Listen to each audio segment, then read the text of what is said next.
तज्जयति परम ज्योति समं समस्तैरनन्तपर्यायै दर्पणतल्लिव सकला प्रतिफलति पदार्थमालिका यत्र गुरुवः पान्तनो नित्यं ज्ञानदर्शननायका चारित्रार्णव गंभीरा मोक्षमार्गोपदेशका।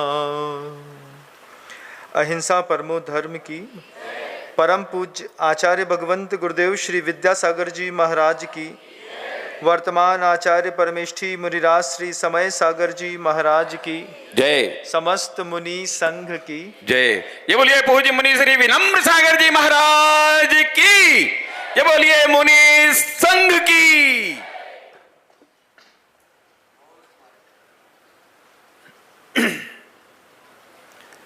आप लोगों ने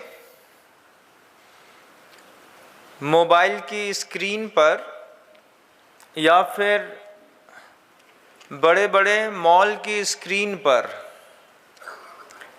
बड़े बड़े सफल अभिनेताओं को, अभिनेत्रियों को देखा होगा। देखा है कि नहीं? देखा है।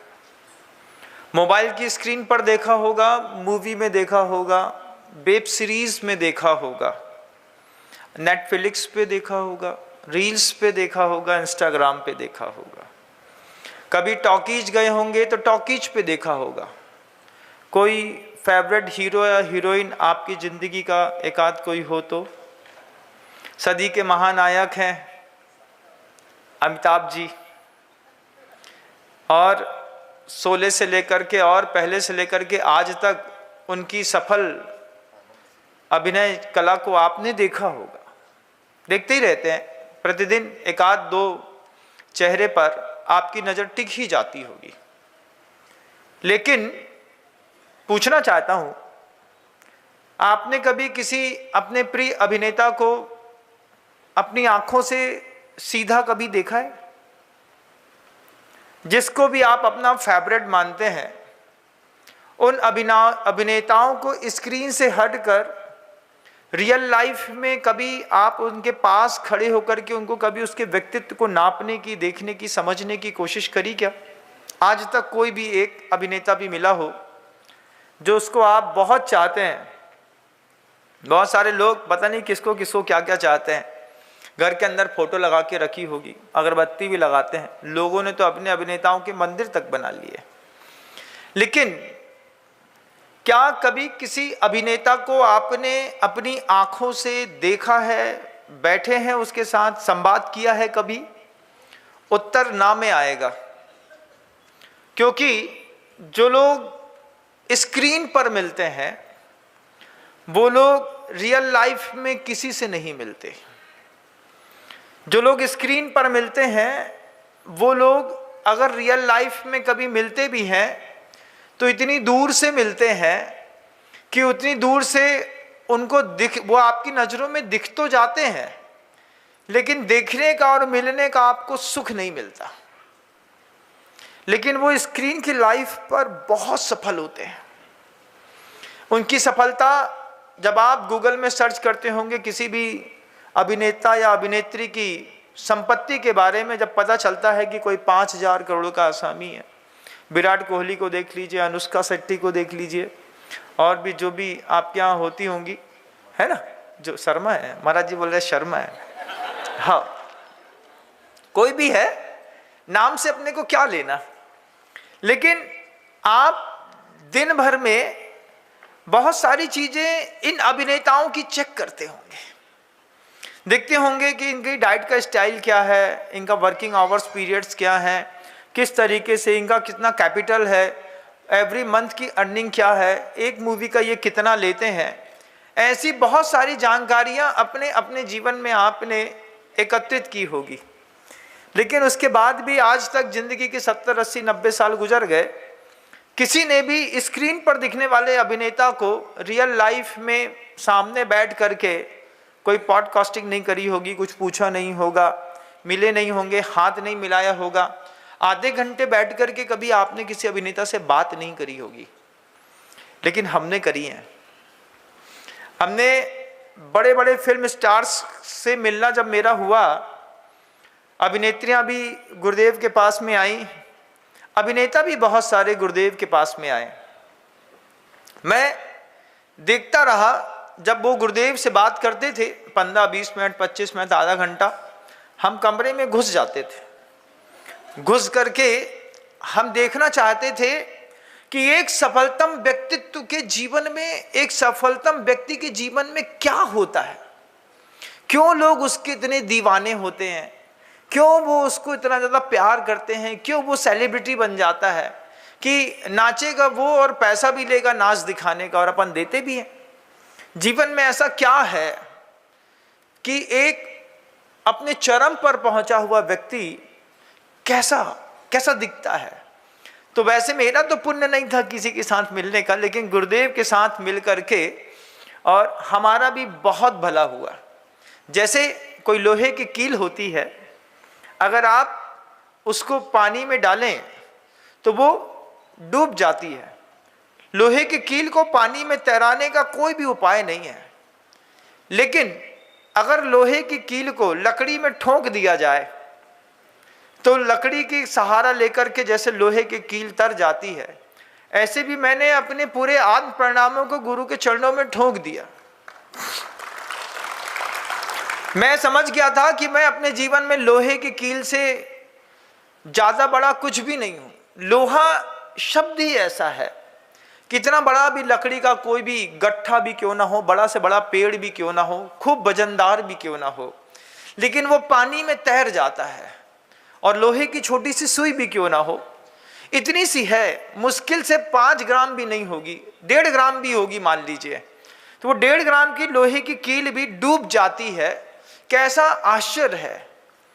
गुरुदेव ने ही कही थी ये बात भी कि लोहे की कील को लकड़ी में ठोक दो, फिर लोहे की कील को पानी में फेंक दो, फिर लकड़ी का सहारा लेकर के जैसे लोहे की कील तर जाती है, ऐसे ही संसार में हम सबको भी सहारा चाहिए तरने के लिए। गुरुदेव सहारा बन करके हमारे आपके जीवन में आए। और जब मैंने गुरुदेव के चरणों में अपना हृदय सर्वस्व समर्पित किया, कभी भी कोई भी बड़ा वीआईपी आता गुरुजी के कमरे में, मैं गुरुजी के कमरे में घुस जाता, बहुत सीरियस होकर के घुसता, कोई मुझे रोकते ही नहीं, जाने दो अंदर जाना है, हाँ चले जाएंगे। अंदर खड़ा हो जाता, गुरुदेव मुझे देख लेते कि ये अंदर आ गया है। 2-4 बार उन्होंने टेढ़ी निगाह से देखा, 5वीं निगाह में वो समझ गए कि जब भी कोई आदमी आएगा तो ये जरूर आएगा। तो फिर धीरे से हमारा और गुरुजी का अनुबंध हो गया। किस बात का? हम आएंगे, हम देखेंगे, हम सुनेंगे, लेकिन हम दुनिया में किसी से कुछ बोलेंगे नहीं। हम देखेंगे गुरु के कमरे के अंदर आकर के आप क्या संवाद करते हैं, क्या बात करते हैं, कैसे बात करते हैं, हम लेकिन किसी से कुछ बोलेंगे नहीं। जब गुरुजी इस बात में आश्वस्त हो गए कि ये कमरे में आएगा, देखेगा, सुनेगा, लेकिन बाहर कुछ बोलेगा नहीं, फिर हर बड़े व्यक्ति से मिलने के वक्त हम पहुंच गए और कभी गुरुदेव ने मना नहीं किया। उस वक्त भी जब बड़े बड़े फिल्म स्टार्स गुरुजी के पास आ रहे थे, आते रहते थे, रास्ते में भी फिल्म स्टार गुरुजी से बात करते रहते थे। मैं उस अभिनेता का चेहरा पढ़ता था कि ये अपनी लाइफ को कैसे डिजाइन करते हैं। लाइफ को भी डिजाइन किया जाता है। जो डिजाइन हमको मिला है ये तो बाहर का है, लेकिन इसको भी डिजाइन किया जाता है अंदर से। जब भी कोई व्यक्ति अपने उत्थान पर पहुंचता है, चरम पर पहुंचता है, मैंने बड़े बड़े अभिनेताओं में से एक अभिनेता से पूछा, एक अभिनेत्री से भी वो शब्द पूछे जो गुरुदेव से जुड़े हुए हैं, निरंतर गुरुजी के पास आते जाते रहते हैं। मैंने उनसे पूछा कि इतने फेम पर रहते हैं आप लोग, इस फेम को मेंटेन कैसे करते हैं। सवाल ऐसा गजब का था और उत्तर उससे भी गजब का था। एक अभिनेता कैसे बताए कि हम अपने फेम को कैसे मेंटेन करते हैं। फेम, नेम एंड पर्सनालिटी को मेंटेन करने के लिए जब एक अभिनेता से पूछा तो अभिनेता कहते हैं, महाराज जी, जिस संयम की आप उपासना करते हैं उस संयम की हम लोग भी उपासना करते हैं। आप मोक्ष जाने के लिए करते हैं और हम संसार को में रहने के लिए और बने रहने के लिए भी उसी संयम की आराधना करनी पड़ती है। कोई भी व्यक्ति अपने उत्थान पर है, चरम पर है, एक बार अपने अंतर्मन से पूछो, ये कहां पर जागा है, कहां पर सोया है? क्योंकि बिना जागे और बिना सोए तो कोई चरम पर पहुंचता नहीं। कोई भी व्यक्ति, मैं उनसे पूछता था, वो मुझसे पूछते थे, मुझे उनके बारे में जानकारी मिलती थी, उन्हें मेरे बारे में जानकारी मिलती थी। फिर जब जानकारी का कंक्लूजन किया तो मैंने देखा कि कोई भी अपने हाइट पर पहुंचा हुआ जो व्यक्ति है वो समय का संयमी रहता है। समय का संयमी कैसा गजब का रहता है, अगर उनने टाइम दिया है कि हम आपको 7:30 पे मिलेंगे, वो अगर 6 बजे भी आ गए हैं तो वो अपने दूसरे काम करेंगे 1.5 घंटे में, आपके पास वो ठीक 7:30 बजे अवेलेबल हो जाएंगे। कभी भी बड़े लोग किसी को इंतजार नहीं कराते। बड़ा बनने का ये भी एक बहुत बड़ा सूत्र है, कभी किसी को इंतजार नहीं कराते बड़े लोग। आप इस सभा में भी देख लीजिएगा, मैं अपने कमरे से निकलता हूं बिल्कुल टाइम देख करके, बिल्कुल टाइम देख करके। दुनिया कहती है इस बात को कि विनम्र सागर जी मतलब एक्यूरेट घड़ी वाले हैं, 8:30 बजेगा, कोई मुझे लेने आए चाहे नहीं आए। मैं अपनी सोशल ड्यूटी को समझता हूं, मैं अपने स्पॉट पर आकर के, मंच पर आकर के बैठ जाता हूं। समय का संयमी बनिए। ये चीज अभिनेताओं से भी हमने सीखी। जब नरेंद्र भाई मोदी भी गुरुदेव के पास आए, राजनाथ सिंह जी भी आते थे, नितिन गडकरी आए, पहले से उनके प्रोटोकॉल का टाइम आ जाता था, 2:30 बजे मिलेंगे। गुरुदेव ने कह दिया मेरे पास 3:30 से पहले समय नहीं है, तो वो अपना प्रोग्राम चेंज करते थे कि गुरुदेव के अकॉर्डिंग मुझे अब 3:30 पे जाना है, फिर वो 3:30 बजे आते थे। अपने आप को भी अपने जीवन में ऊंचा उठाने के लिए सबसे पहला एक सूत्र है, अगर आपको अपनी लाइफ एक्चुअल में डिजाइन करनी है, कि अपने कमिटमेंट पर टिके रहिए, समय के संयमी बनिए। क्योंकि अगर हम समय के संयमी नहीं बनते हैं तो धीरे धीरे दूसरे की नजरों में हमारा इंप्रेशन खराब होता है। कमिटमेंट पक्का करिए अपने व्यापारिक क्षेत्रों पे, अपने पारिवारिक क्षेत्रों के, अपने सामाजिक क्षेत्रों में, राजनैतिक क्षेत्रों में, देश के क्षेत्रों में। जिस दिन आप समय के संयमी बन जाएंगे, आप धीरे धीरे नजरों में चढ़ने लगेंगे। बहुत सारे लोग हैं, रोज प्रतिदिन उद्बोधन सुनने के लिए आते हैं, लेकिन कुछ लोग ऐसे हैं जो प्रतिदिन आते हैं और एक निश्चित जगह पर बैठते हैं। धीरे धीरे वो मेरी नजरों में चढ़ने लगे। मैं जब कभी भी अपनी नजरें घुमाता हूं तो मुझे पता चलता है कि एक व्यक्ति ऐसा है जो अपने फिक्स स्पॉट पर फिक्स टाइम पर आकर के बैठ जाता है। वो हमसे कुछ कहता नहीं है, लेकिन चूंकि वो समय का और जगह का संयमी है तो धीरे धीरे गुरु की नजर पे अपने आप चढ़ने लगता है। हमने पूछा उन अभिनेत्री से, इतना फेम और नेम कैसे मेंटेन है? पहला उन्होंने सूत्र दिया कि समय का संयमी बनना पड़ता है महाराज श्री। दूसरा भी एक बहुत अच्छा सूत्र था। हमने कहा क्या क्या है जो आपकी लाइफ को डिजाइन करता है? देखिए, वो चीजें हम लोग की लाइफ को भी डिजाइन करती है। जो चीजें एक फेम पर पहुंचा हुआ कोई भी व्यक्ति है, चाहे कोई साधु हो, संत हो, कोई कथावाचक हो, कोई फिल्मी एक्ट्रेस हो, कोई बिजनेसमैन हो, कोई सफल अभिनेता हो, कोई आपके मोहल्ले का सफल व्यवसायी भी क्यों ना हो, आप इन चीजों को उनके साथ भी लागू करके देखिए। हम अपने मोहल्ले में रहने वाले धनवान आदमी से चिढ़ते हैं, लेकिन हम ये नहीं देखते कि उसने अपनी लाइफ को डिजाइन कैसे किया। लाइफ को डिजाइन कैसे किया अगर आप चीज देखेंगे तो सबसे पहले उनके जीवन में समय का संयम पहली प्राथमिकता रहती है। दूसरी प्राथमिकता रहती है कि वे अपनी ऊर्जा को संयमित करके रहते हैं। हर बड़े आदमी का एक डाइटिशियन जरूर मिलेगा। बड़ा आदमी का डाइटिशियन बताता है कि सर अभी आप और कॉन्शियस होने की जरूरत है, अभी 20 किलो वजन कम करना है, 5 किलो बढ़ाना है, 2 किलो कम करना है, अभी आपका चेहरा ऐसा दिख रहा है, इसको ऐसा करना है, आपके चेहरे का रंग बदलना है। तो सबसे पहले वो अपने ऊर्जा का संयमी बनता है। दूसरे नंबर पर हर बड़े आदमी का एक डाइटिशियन है, आपकी लाइफ में भी कोई डाइटिशियन है कि नहीं है? हमारे डाइटिशियन महाराज जी हम खुद ही हैं। जब जो मर्जी आती है सब अंदर, घर के अंदर का भोजन करके बाहर निकले, फुल्की वाला मिला तो वो भी अंदर, फिर एक पान अंदर, फिर एक कॉफ़ी अंदर, फिर एक समोसा अंदर, फिर 2 केले अंदर, फिर सागर गहरे चले गए तो वहाँ पे कुछ अंदर, पप्पू का ढाबा मिल गया तो वहाँ पे अंदर, दुनिया जो मिलता है हमारा श्री। क्यों? क्योंकि आप फेम और नेम की कीमत नहीं समझते। आप बिल्कुल नहीं समझते हैं कि एक सफल व्यक्ति के साथ एक ऊर्जा का संयम बनाने वाला एक बेहतरीन डाइटिशियन भी होता है। अपनी लाइफ में भी एक डाइटिशियन बना के रखिएगा। मैं करीब करीब प्राय करके सभी ऋतुओं का आहार विज्ञान YouTube पर बोल चुका हूँ। आपको देखना चाहिए कि बरसात में क्या खाया जाता है, ठंडी में क्या लेते हैं, गर्मी में क्या लेते हैं। हमने उनसे पूछा कि क्या सिर्फ डाइटिशियन से काम चल जाता है? तो उन्होंने एक बहुत अच्छी बात कही, वो मेरे साथ भी लागू हुई।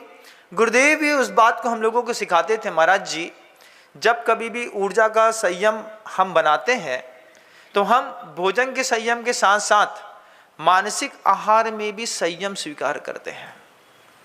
जब ये शब्द एक अच्छी लाइफ को अगर डिजाइन करना हो तो पहला शब्द क्या था? समय का संयम। दूसरे शब्दों में ऊर्जा का संयम। तो ऊर्जा के संयम के 2 भेद हो गए। पहले भोजन का संयम। किसी भी बड़े आदमी को किसी ठेले पर खाते हुए एक भी रील्स देखी है आपने? कभी देखी है कि पप्पू के ढाबे पर कोई अमिताभ बच्चन ने कभी एक समोसा खा रहे हैं और उसकी एक रील वायरल हो गई? कभी देखा? नहीं देखा। ये बड़े लोगों की खासियत है कि बड़े लोग सबके सामने कुछ नहीं खाते, लेकिन जो अभी नए नए पैसे वाले लोग हैं, वो नए नए पैसे वाले लोग हैं, क्या करते हैं? अपना रुतबा दिखाते हैं। जो खानदानी रईस हैं वो मिजाज रखते हैं नर्म अपना, तुम्हारा लहजा बता रहा है तुम्हारी दौलत नई नई है।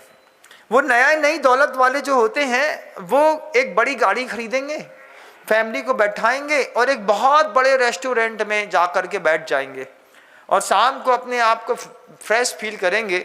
आज मैं अपने फ्रेंड्स और दोस्तों के साथ एक होटल में खा कर के आया। आप अमिताभ बच्चन जी का खाना परोसते का रील्स तो दे सकते हैं, खाना खाते का नहीं देख सकते। और अगर कहीं उनका रील्स किसी ने बना लिया तो उनके प्रोटोकॉल्स रहते हैं। आसपास में रहने वाले जो प्रोटेक्ट करने वाले लोग होते हैं वो किसी भी फोटोग्राफर की फ़ोटो को तुरंत डिलीट कर देते हैं। ये फ़ोटो बाहर नहीं जा सकता अगर आपने गलती से खींच भी लिया है तो। क्यों? इम्प्रेशन के साथ साथ जो है वो ये चीज़ हमेशा सेफ कंट्रोल जीवन में चलते हैं कि हम किसी के सामने कुछ भी नहीं खाएंगे। लेकिन आप जहाँ जैसा मिलता है, मतलब लोगों को पता है कि आपकी चॉइसेस क्या हैं। जैसे उस चक्रवर्ती की चॉइसेस को उस रसोइये ने पता कर लिया था कि इसकी चॉइस में आम है, फिर वो आम ही चक्रवर्ती की मृत्यु का कारण बना। ऐसे ही अगर आपकी कोई खाने पीने की चॉइस लोगों को पता चल जाए तो हो सकता है उसी चॉइस के चक्कर में आपका पतन हो जाए। किसी बड़े आदमी की डाइट के बारे में वो कितना भी लिख दे कि दाल चावल खाता है, इडली डोसा खाता है, एक्चुअल में वो क्या खाता है कुछ नहीं पता। लेकिन दोनों तरफ का शरीर का भी भोजन विज्ञान। और दूसरी सबसे बड़ी बात, उस अभिनेत्री से जब हमने बात करी, अभिनेता से भी जब बात करी, तो उनका एक शर्त का, महाराज जी हम लोग जिनसे अपनी लाइफ को डिज़ाइन करवाते हैं वे बड़े बड़े मोटिवेशनल स्पीकर्स होते हैं जो घर के अंदर आकर के पर्सनालिटी डेवलपमेंट के रूल्स सिखाते हैं। जब कभी भी पर्सनालिटी डेवलपमेंट के रूल्स होते हैं तो उन्होंने कहा कि आपके चेहरे पर आपके कॉस्मेटिक्स से ज्यादा आपके कॉन्फिडेंस की चमक होनी चाहिए। कॉस्मेटिक्स से ज्यादा कॉन्फिडेंस की चमक के पीछे का एक उन्होंने राज बताया कि बदले की भावना से मुक्त होकर के हम जब काम करेंगे तब हमारे जीवन में कॉन्फिडेंस की चमक आती है। शब्द सुनकर के बड़ा चमत्कृत हुआ। फिर उन्होंने कहा कि महाराज श्री, मानसिक आहार में जिस कारण से चेहरा डल पड़ता है, कॉन्फिडेंस डल पड़ता है, उसमें सबसे पहला कारण है जेलसी। हम लोगों में आपस में कोई जेलसी नहीं होती।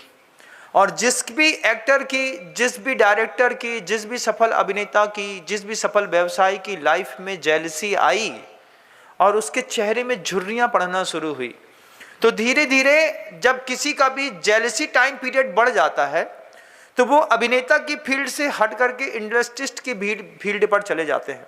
जितने भी बड़े बड़े अभिनेता हैं, ये कितनी भी अच्छी मूवी बनाते हों, लेकिन ये जानते हैं कि ये मूवी में हम जीवन भर टिके नहीं रहेंगे, तो धीरे धीरे मूवी से आने वाले पैसे को ये दूसरी जगह इन्वेस्ट करते हैं। कोई इंडस्ट्री डालते हैं, कहीं शेयर मार्केटिंग में डालते हैं, कोई और कॉलोनी काटते हैं। ऐसे बहुत बड़े बड़े अभिनेताओं की कॉलोनियाँ सागर और दमोह और जबलपुर जैसे शहरों में भी कटी हुई है। उनके बीच के कुछ मैनेजर वगैरह रहते हैं, वो वहाँ मैनेज करते रहते हैं, पता चलता है किसी और नाम से, लेकिन इसके प्रॉफिट जो है वहाँ तक जा रहा है। ऐसे कई कॉलोनी, कई इंडस्ट्री आपके इंदौर शहर के अंदर भी हैं बंधुओं, कि बड़े बड़े अभिनेता यहाँ पर भी इंडस्ट्री चला रहे हैं, लेकिन हमको पता नहीं है। उसके पीछे का एक ही कारण था कि जैसे जैसे लाइफ में जेलसी बढ़ती है, चेहरा बिगड़ता चला जाता है और स्क्रीन के ऊपर चेहरे की कीमत रहती है।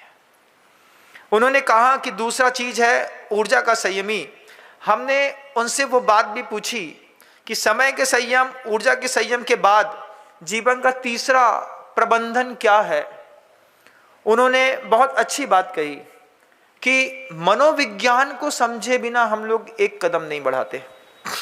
कहीं जाना है, मिलने से पहले किससे मिल रहे हैं उसके मनोविज्ञान के बारे में हमको पता रहता है। आप किसी से मिलते हैं, उसके मनोविज्ञान के बारे में आपको पता नहीं रहता है। जब साधु से मिलते हैं तो साधु का भी तो एक बार मनोविज्ञान पढ़ के देखो, क्या खाते हैं, कैसे रहते हैं, रात में कैसे सोए होंगे। आप कैसे सोते हैं और मैं कैसे सोता हूँ, दोनों एक ही चीज़ होता है क्या? लकड़ी का एक पाटा रहता है। अगर मान लीजिए कमरे में शीतांश है और टेम्परेचर ऑटोमेटिकली 18-19 में कंट्रोल हो गया है, 17 में कंट्रोल हो गया है, तो 17 के कंट्रोल टेम्परेचर में बिना किसी भौतिक संसाधनों के कमरे का टेम्परेचर मान लीजिए डाउन हो गया, तो पर भी ऐसे ही दिगंबर अवस्था में रात में सोना पड़ता है और ठंडी लगती है, फिर नींद खुलती है, फिर 1 बार 2 बार 4 बार 6 बार खुलती है। आपकी जैसी बहुत लग्जीरियस लाइफ नहीं है साधु की। साधु कैसा होता है कि मान लीजिए 9:15 पे सोया तो पहली नींद उसकी 10:30 पौने 11 पे खुल जाएगी, 11:30 पे खुलेगी तो 12 बजे लगेगी, फिर 12 बजे लगेगी, फिर जाकर के 1:30 बजे खुलेगी। 3 4 5 पार्टों में नींद आती है। एक मनोविज्ञान देखिएगा कि जैसा हम सो कर के आ रहे हैं, जैसा हम खाते हैं, ऐसा साधु नहीं करते। क्यों? हाइट पर पहुंचना है, एक जीवन के किसी लेवल को मेंटेन करना है, तो जीवन में बहुत कुछ संयमित चाहिए। और रात में जगने का जो ये मौका ठंडी गर्मी बारिश के कारण मिलता है, इसका भी आउटपुट इनपुट सरप्लस में जाता है। 1 घंटा जागे तो 1 घंटा बर्बाद नहीं किया, कुड़कुड़ नहीं करी इस बात के लिए कि नींद नहीं आ रही है। माला उठा लेंगे, कहीं दूसरी चीज उठा लेंगे, कोई चिंतन कर लेंगे, थोड़ा सा कहीं लिख दिया, कहीं कुछ कर लिया, और वही चिंतन सुबह उद्बोधनों का विषय भी बन जाते हैं। दिन तो व्यस्त निकल जाता है, लेकिन रात तो चिंतन के लिए उपलब्ध रहती है। साधु का 24 घंटे की अपनी लाइफ है, बहुत अच्छी। उनका मनोविज्ञान बिल्कुल सदा हुआ है। अगर आपका भी सदा हुआ है तो आपका समय सदा हुआ है, आपकी ऊर्जा के प्रवाह सदे हुए हैं, आपका भोजन, आपका मानसिक आहार, आपका मनोविज्ञान सदा हुआ है। साथ ही साथ वो एक और अच्छी बात कहते हैं कि संयमी के साथ साथ संवेदनाएं भी हम लोगों की बड़ी प्रबल होती हैं। जब हम कोई मूवी लॉस में चली जाती है तो हम लोग कोशिश करते हैं कि सामने वाले डायरेक्टर को लॉस ना हो। आपने कभी कोशिश करी कि आपके घर में, परिवार में, अगर बड़े पिताजी की या पिताजी की या भाई की कोई मूवी, लाइफ की मूवी लॉस में चली जाती है, तो क्या आप संवेदना के साथ उसके लॉस को कवर करने के लिए कोई पुरुषार्थ करते हैं? नहीं करते। करते हैं क्या? नहीं करते महाराज। बंटवारा होने के बाद चाचा के घर में अगर घाटा लग गया तो हम तो पैसा नहीं देंगे, अपराध वे करें और संभालें हम, ऐसा तो नहीं होता। लेकिन ऐसा भी होता है। पनागर में एक ऐसा परिवार है, लश्करी परिवार कहलाता है वो। लश्करी परिवार के 5 भाई, 5 भाई में से एक भाई जिसका किराने की दुकान का बहुत बड़ा काम, उसकी दुकान में आग लग गई। बंटवारा होने के बाद करीब 1.5 पौने 2 करोड़ रुपए की राशि का पूरा धन, बिल्डिंग सब जल गई। आग लग गई, रात में लग गई, पता नहीं चला। सुबह 4:30 पौने 5 बजे जब पता चला कि आग लग गई है, पूरा सब नष्ट हो गया है, सारे भाई बंटवारा होने के बाद फिर खड़े हुए एक साथ, सबने 25-25 लाख रुपए उसको दिए।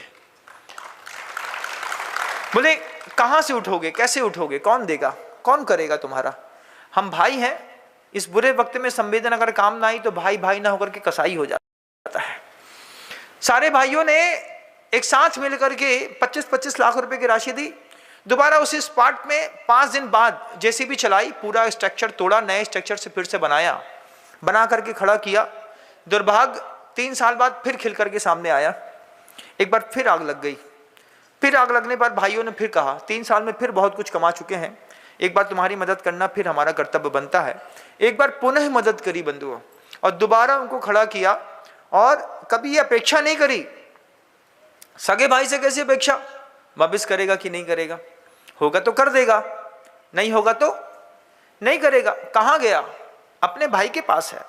ये संवेदनशीलता भी एक जीवन को ऊपर उठाने का बहुत बड़ा विज्ञान है। समय का प्रबंधन, साथ साथ ऊर्जा का प्रबंधन, मनोविज्ञान का प्रबंधन, संवेदनशीलता का प्रबंधन।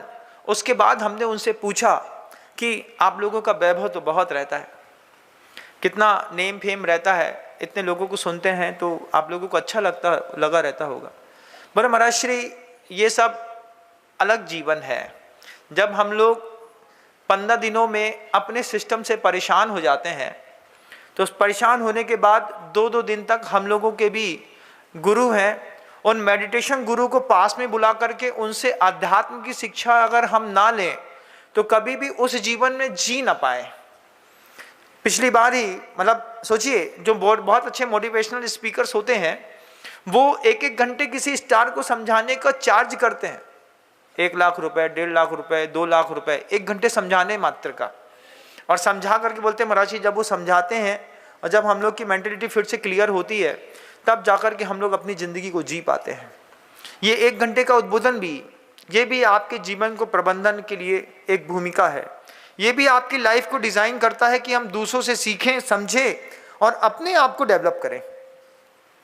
सेल्फ कमिटमेंट करिए अपने आप से कि मुझे अगर 9 बजे प्रवचनों में पहुंचना है तो मैं 9:05 तक वहां पहुंच जाऊं। 9 बजने में 5 मिनट कम है, उस वक्त भी पहुंच जाऊं। तो इसमें जीत साधु की नहीं है, जीत आपकी है कि आपने अपने आप को कंट्रोल कर लिया।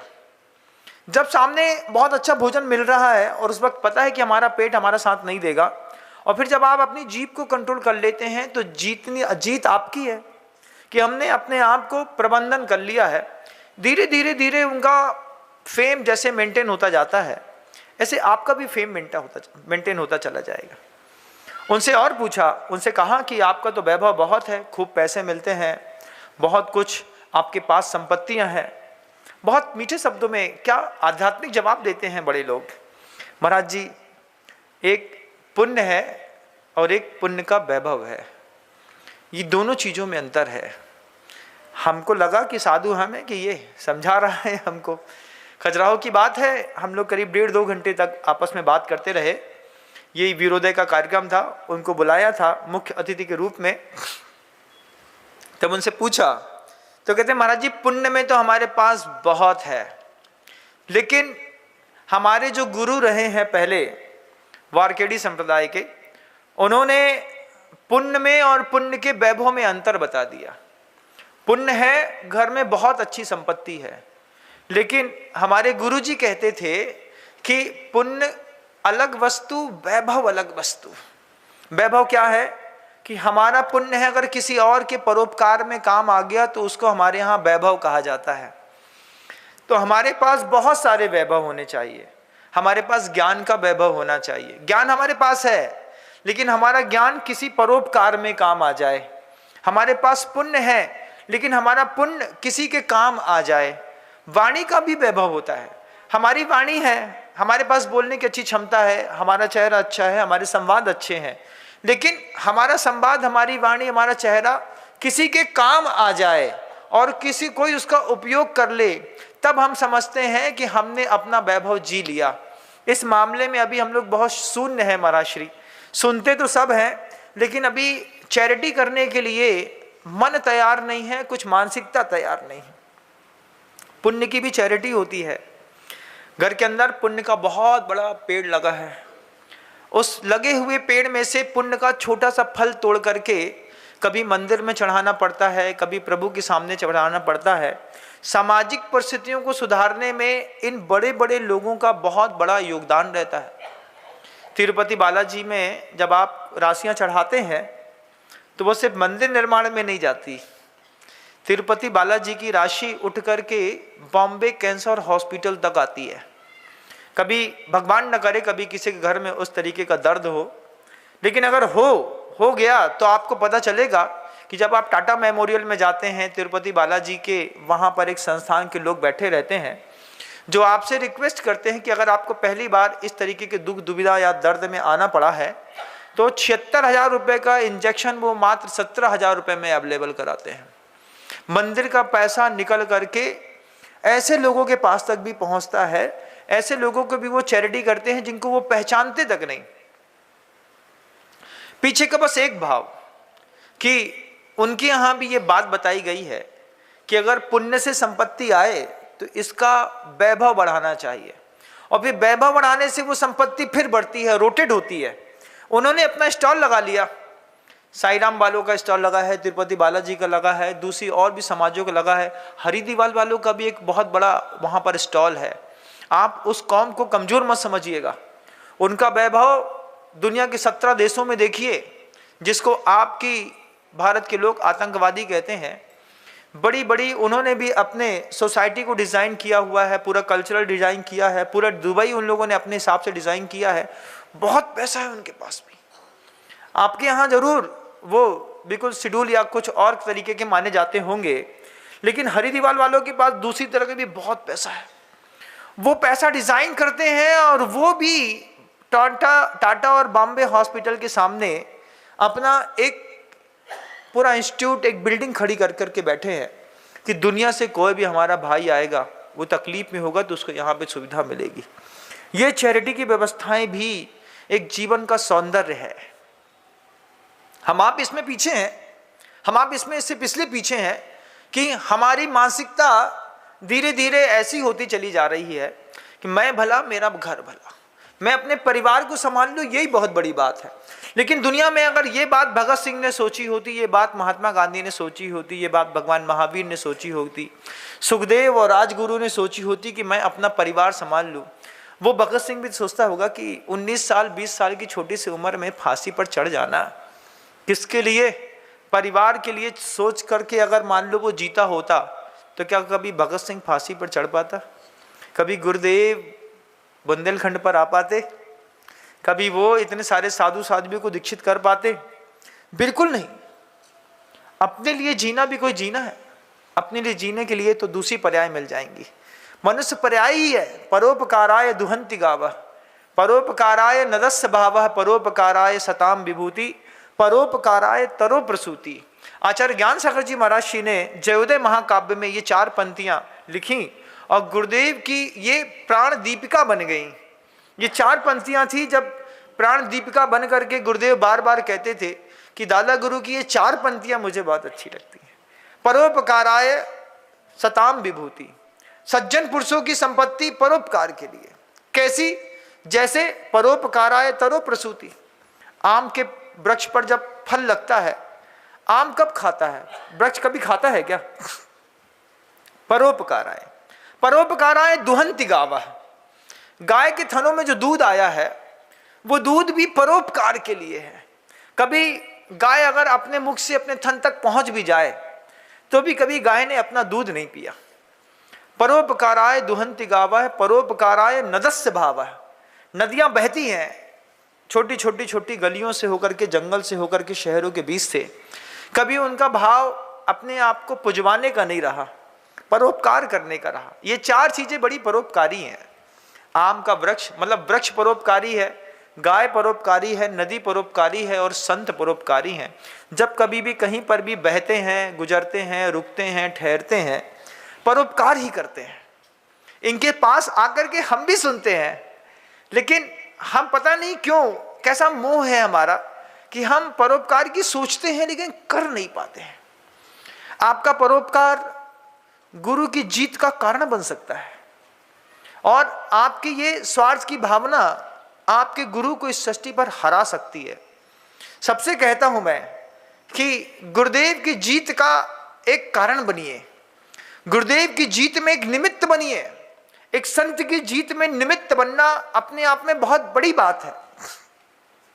जैसे रामचंद्र जी के युद्ध में हनुमान अंगद से लेकर के विभीषण सुग्रीव से लेकर के दुनिया भर की पूरी बानर सेना जो इकट्ठी हो गई थी, वो उसको इस बात का गर्व था कि मैं राम की जीत में निमित्त बना।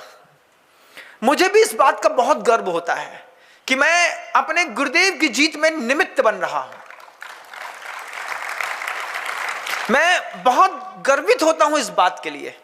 अंतर्मन बिल्कुल साफ सुथरा है, बिल्कुल साफ सुथरी घोषणा है मेरी कि जीवन के अंतिम पल तक सिर्फ गुरुदेव के लिए काम करूंगा, गुरुदेव के उस संवाद के लिए, गुरुदेव के प्रकल्पों के लिए अपने जीवन की ऊर्जा दूंगा।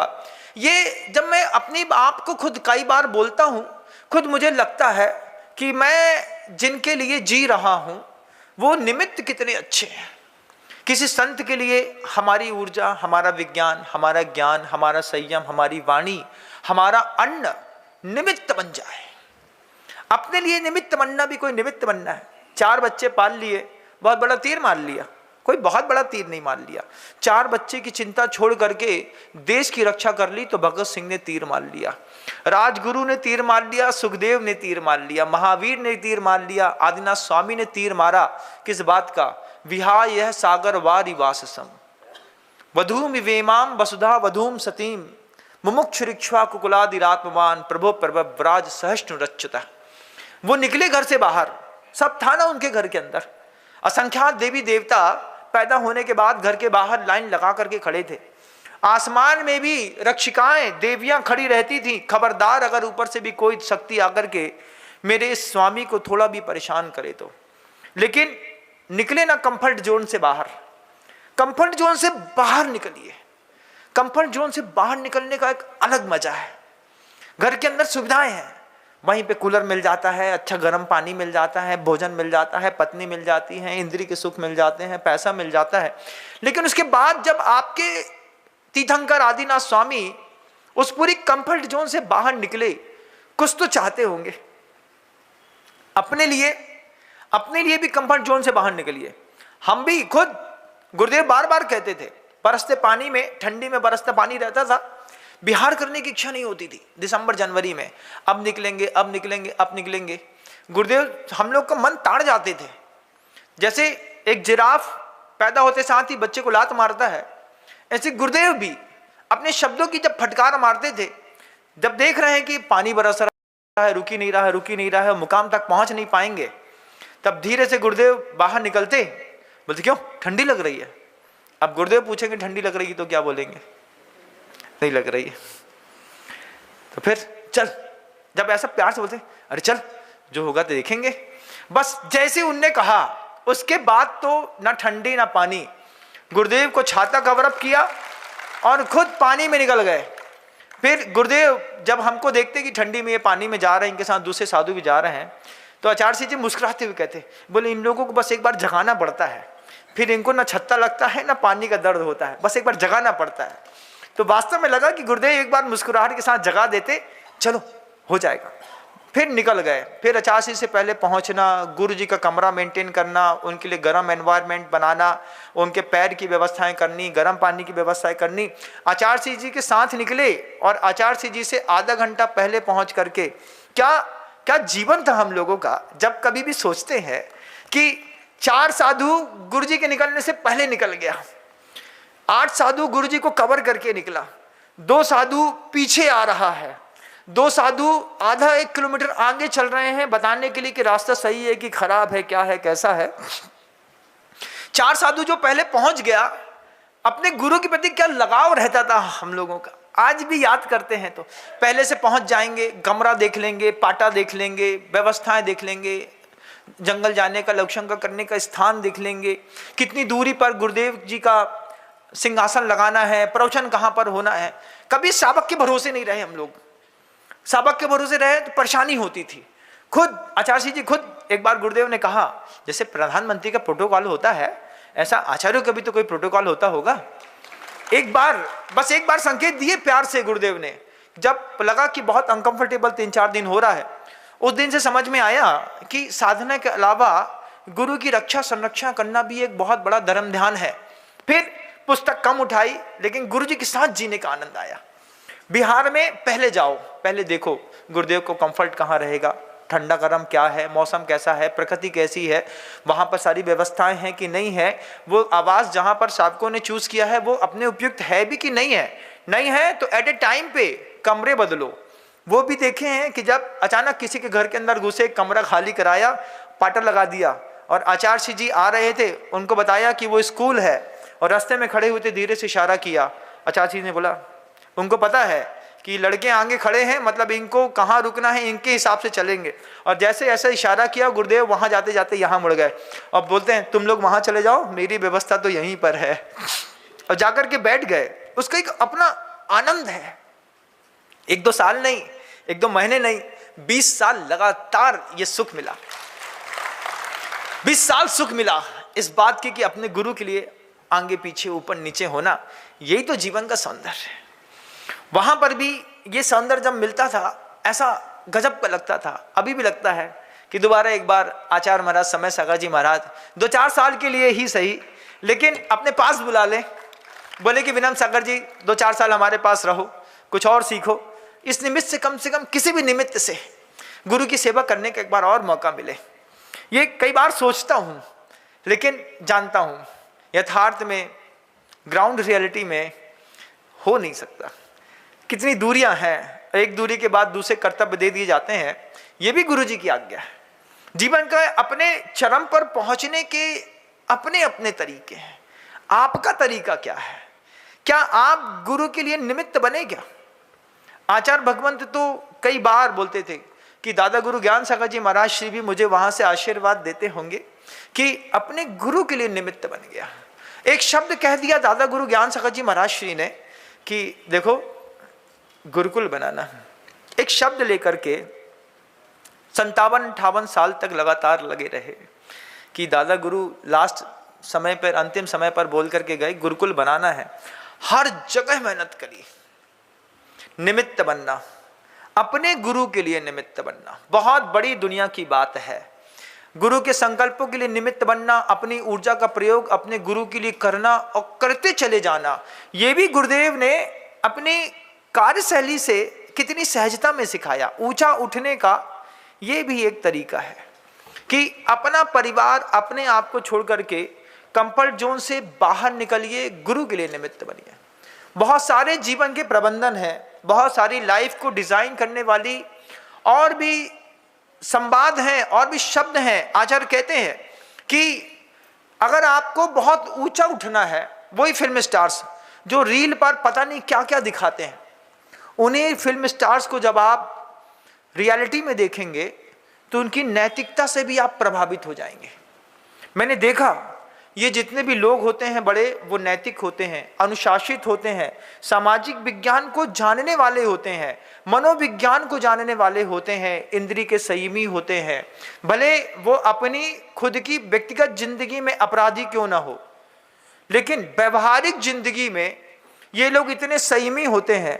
और नैतिक जिंदगी के अपराध भी वो कहते हैं हम हर महीने कन्फेस करते हैं। शराब पी ली कभी किसी फिल्म एक्टर ने, तो वो उसका डाइटिशियन उसको कन्फेस कराता है, सर ये गलत है, ये नहीं होना चाहिए, आपने कर ली है, अगली बार आप ध्यान रखेंगे, नहीं तो आपके रेशो गिर जाएंगे। एक चिताने वाला मिलता है, आपको भी रोज चिताने वाला एक गुरु मिलता है जो आपके लाइफ को भी डिजाइन करना चाहता है। अगर समझ में आए तो ये प्रवचन अपने आप को डेवलप करने के लिए बहुत बड़ी चीज है, बहुत बड़ा संवाद है कि इसमें से पूरा प्रवचन ध्यान से सुनिए और छांटिए कि किन किन चीजों पर मुझको अपने जीवन में काम करना है बड़ा बनने के लिए। हर पहुंचा हुआ शख्स इन चीजों पर काम करता है, समय के प्रबंधन पे, ऊर्जा के प्रबंधन पे, मानसिक आहार के प्रबंधन पे, साथ ही साथ जेलसी के प्रबंधन में भी काम करना पड़ता है। उन्होंने कहा कि चेहरा खराब होता है बार बार गुस्सा करने से, चेहरे में टेंशन स्ट्रेच पड़ता है, काले धब्बे आंख नाक कान में पड़ने लगते हैं। आपने कभी जीवन में देखा कि अचानक आपके चेहरे पर एक छोटा सा तिल आया, फिर तिल आते आते वो धीरे से बड़ा हुआ, फिर बड़ा होकर के वो धीरे से मस्सा बन गया, अब वो जाने का नाम नहीं लेता। आप 6 बार उसको कट करा दीजिए, उसके बाद वो फिर वहीं पर पैदा हो जाएगा, वो अपना डिजाइन बदल देगा। ये सब आपकी सोच का परिणाम है। सब का सब जीवन प्रबंधन के लिए पुण्य का वैभव चाहिए, ज्ञान का वैभव चाहिए। जीवन के प्रबंधन के लिए आचार्य कहते हैं गुण का भी वैभव चाहिए। अगर हमारे पास कोई गुण है तो कुछ ऐसा करो कि दूसरा भी उस चीज को सीख सके, दूसरा भी उस चीज को पा सके, तब जाकर के एक सफलता के चरम पर पहुंचने का हम सबको सौभाग्य मिलता है। बड़े लोग कहते हैं हम किसी के काम आ गए, ये हमारे जीवन की सार्थकता है।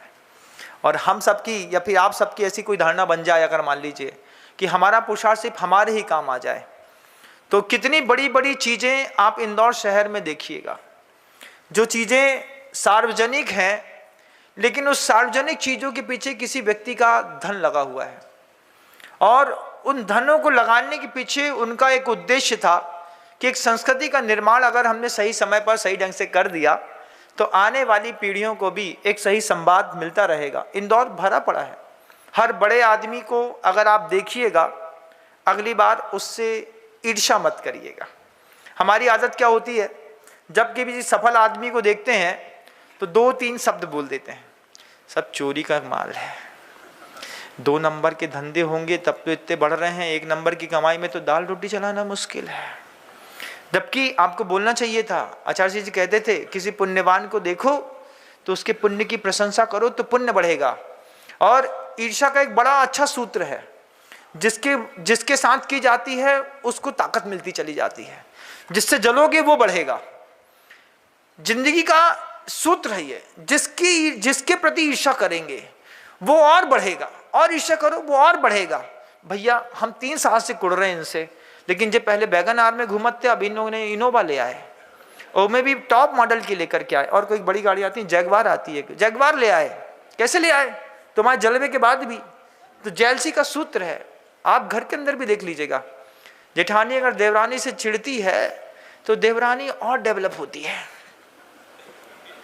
और डेवलप, और उसकी वाहवाही होगी। रिश्तेदार आएंगे बोलेंगे बबली तो बहुत अच्छी है, तो बोले बबली बहुत अच्छी है, और हम नहीं तुम भी ठीक हो, लेकिन बबली की बात अलग है। क्यों? ये हर बार बबली का जो चेहरा बदल रहा है उसके पीछे का कारण बस एक ही है कि कोई उससे चिढ़ रहा है, कोई चिढ़ रहा है तो कोई और अपने आप बढ़ रहा है। ईर्ष्या का सूत्र है, जिसके साथ करो वो आपके सामने भी रहेगा और बढ़ता भी रहेगा। अपने आप को बचाने की कोशिश करिएगा। आपका समय खत्म होने को आए, इसलिए शब्दों को विराम दूंगा। अब ये बहुत सारे सूत्र हैं जो मेरी कॉपी में दिख रहे हैं, जो गुरुदेव कहते थे कि इनको नोट कर लो, जीवन में कभी काम आएंगे, लेकिन समय के अभाव के कारण कह नहीं पाया। कल एक नए संवाद के साथ पुनः मुलाकात होगी। शब्दों को विराम देता हूँ। गुरुदेव श्री विद्यासागर जी महाराज श्री की जय।